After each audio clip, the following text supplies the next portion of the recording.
Looking towards home. When I was a little boy, my mom, dad, brothers, and I all lived in my nana's old, ramshackle house. The only way you could reach it was across a battered, wooden, swinging bridge that spanned the river next to it. On the other side of it too was a pair of railroad tracks only 10 feet from the house. I can still remember how the house would shake when the trains hauling coal would go by. Still, it was home and I always felt safe and loved there. The tracks too were fun to stroll down when there were no trains around. One day my older brother even tried to show me how to walk on a single rail by putting one foot in front of the other. Each time I tried, however, I would stumble and fall. Even holding my arms straight out to my sides for balance didn't help. I just couldn't do it like my brother did, and I soon gave up. One day when I was alone, I decided to try again.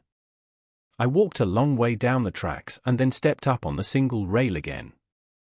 I watched my feet, but that only made me stumble more. It was so frustrating. I could walk on an old, wooden bridge that swayed all over the place, but not on a solid piece of steel. Finally, I set my eyes upon Nana's house and gave it one last try. This time, though, I didn't stumble. I walked on and on with my eyes on home. When I finally reached my front door, I smiled with satisfaction and laughed with joy. Looking back at that memory today, I think I finally succeeded because my eyes weren't on each step I took, but rather on my home. I think that is how God wants us to live our lives here too.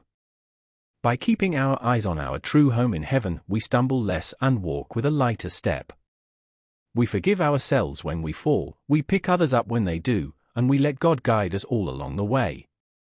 We travel with so much love, laughter, and joy that with each step we take towards heaven we also bring a little more heaven here to earth.